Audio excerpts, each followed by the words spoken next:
Chapter 10. A Close Call. When Chester and Red arrived at school the next day, they exchanged a knowing look and nodded at each other. Chester patted his book bag, which seemed quite a bit bulkier than usual.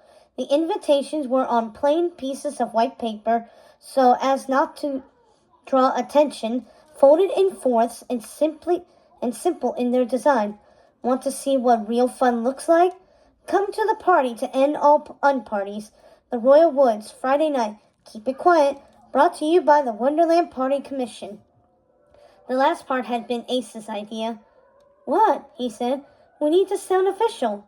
Red and Chester went to work all day, slipping the invitations into kids' book bags, setting them on the seats of chairs before class, leaving them inside bathroom stalls.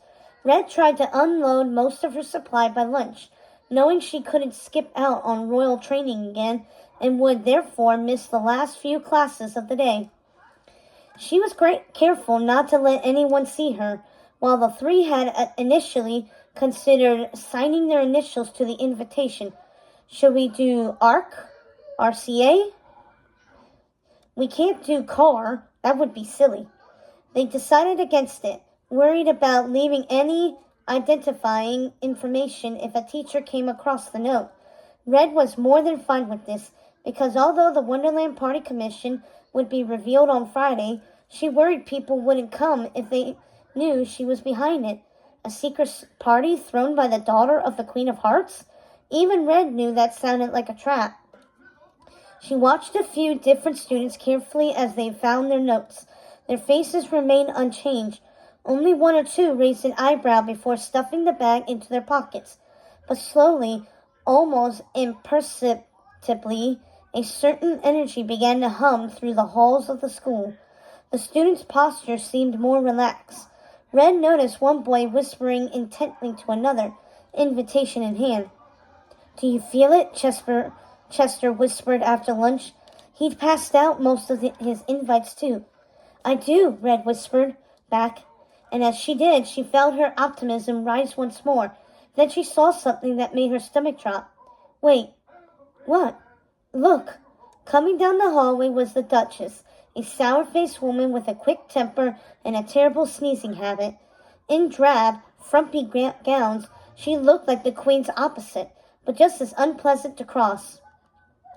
She was the head mistress of Wonderland High, and as she drudged down the hallway, a single folded invitation lay directly in her path. Maybe she won't notice? Chester muttered hopefully.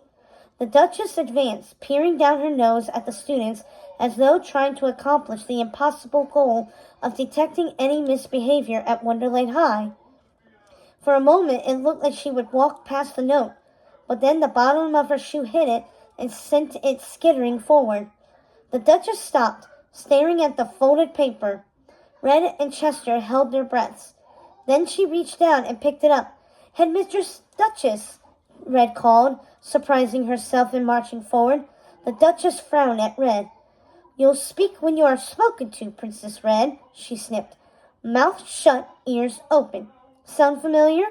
If you are under the impression that the rules that apply to the common Wonderland student body apply to the daughter of the Queen of Hearts, you are sorely mistaken, Red said, drawing herself up to her full height. Out of the corner of her eye, she could see Chester open-mouthed. I have it on good authority that you have not responded to my mother's annual tea ceremony invitation yet. Do you intend to skip the event? The Duchess's haughty expression slackened. No, I haven't looked at my calendar yet. Anything on your calendar should pale in comparison to the tea ceremony, Red said coldly.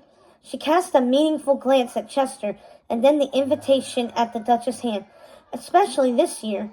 Then I'll be giving the royal decree. Not attending would be a slight to my mother, myself, and the future of Wonderland. Not fitting at all for a headmistress of Wonderland. Chester plucked the paper from the Duchess's fingers just as she brought both hands to her chest. He quickly disappeared into the crowd of students behind her. Oh, on Jabberwocky, I swear I will be there, the Duchess spluttered. There's no need to bring my position into this. My acceptance will be in the mail this very afternoon. See to it, Red said, sniffing. That is all. She swept away as the Duchess stammered another apology. That was amazing, Chester hissed as Red rejoined him down the hall. You said it just like your mother. Thanks, Red said with a shrug. I guess I can turn it on when I need to. They better be more careful with these, Chester shoved the rogue invitation into his pocket. These kids don't know how to be sneaky to save their lives. Red wasn't really listening. She kept her head down, noticing the shocked faces of the students who'd witnessed her outburst.